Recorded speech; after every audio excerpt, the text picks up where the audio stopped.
Linux でフレーム生成して FPS を向上させる。この動画の趣旨です。Windows なら NVIDIA Smooth Motion、AFMF、ロスレススケーリングなどでフレーム生成を利用して FPS 向上が可能です。では Linux では Linux でロスレススケーリング。ロスレススケーリングはフレーム生成などを行う Windows のソフトです。ここでは詳しい説明はしません。LSFG、VK は Linux 上でバルカンレイヤーでフレーム生成を行うソフトです。LSFG、VK についてオープンソースですがロスレススケーリングの DLL を使用するためロスレススケーリングの購入が必要です。Windows 版の本家は倍率によるフレーム生成、適応型フレーム生成、アップスケーリングの機能がありますが、LSFG、VK は現状1の機能のみです。とりあえず使ってみよう。こちらご注意ください。気になる方は一時停止してお読みください。まず LSFG、VK を GitHub からダウンロードします。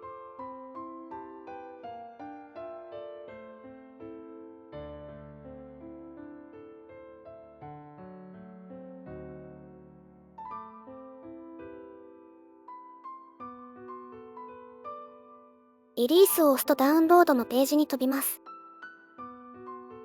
使用しているディストリビューションでどれをダウンロードするか変わりますが、今回は ZIP を使用しました。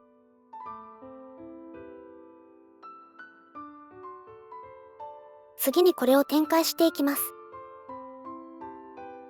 オフィシャルウィキにあるようにユーザーローカルでダウンロードしたファイルを展開します。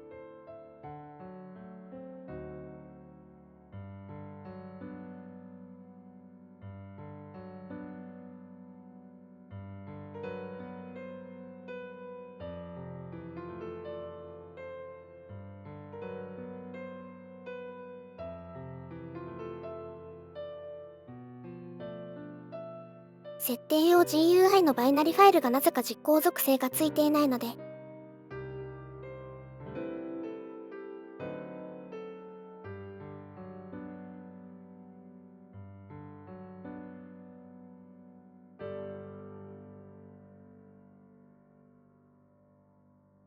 バイナリ本体のパーミッションを変更します。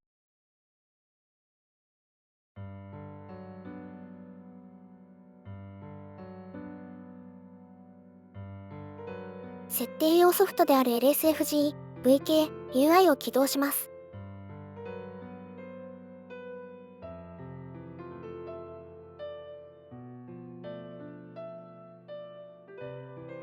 Create New プロファイルで新しいプロファイルを作成し、ここで Final Fantasy XIV を起動します。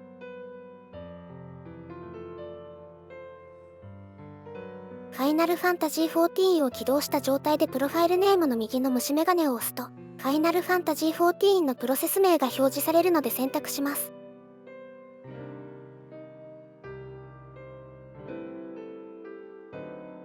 また、フレームジェネレーションのマルチプライヤーを3、フロースケールを90にしていますが、最適解かはわかりません。ゲーム内 60fps で 180Hz モニタに合わせた設定です。お手元の環境に合った設定に変更してください。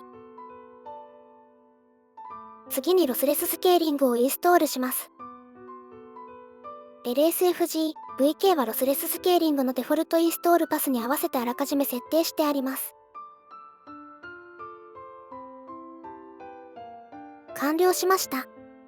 これで基本的な設定は完了なのですが、あとは個別の環境などに合わせて微調整がいる場合があるようです。今回この動画は諸事情により Linux Mint 上で作業をしているのですが、以降実行時の結果などを見ながら動くまで切り分けとしていきました。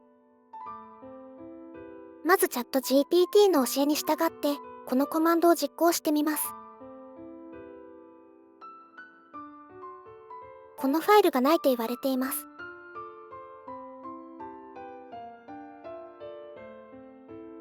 これを直すためにまたチャット GPT の教えに従ってこのファイルを編集します。ライブラリパスに期待してファイル名の記述になっていたところを絶対パスに直します。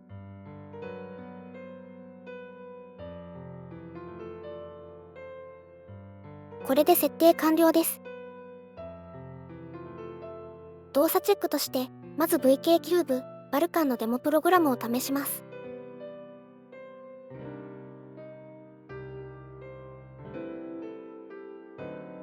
表示は 180fps となっています。見た目では正直よくわかりません。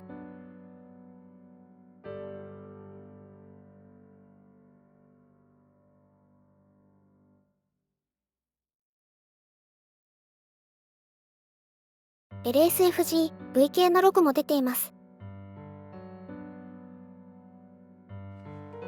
次にファイナルファンタジー14を起動して動作確認します。フル HD、画質は低めですが 180fps 表示。GPU 負荷は 64% と FPS の割に軽めです。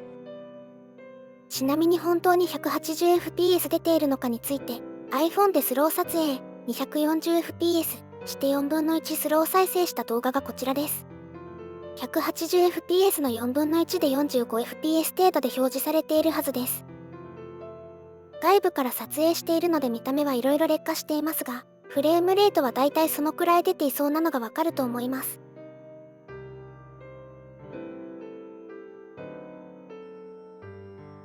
こちらは 60fps を 240fps 録画して4分の1再生したものです。60fps の4分の1で 15fps 程度で表示されているはずです。先ほどと違ってコマ送り感が出ていると思います。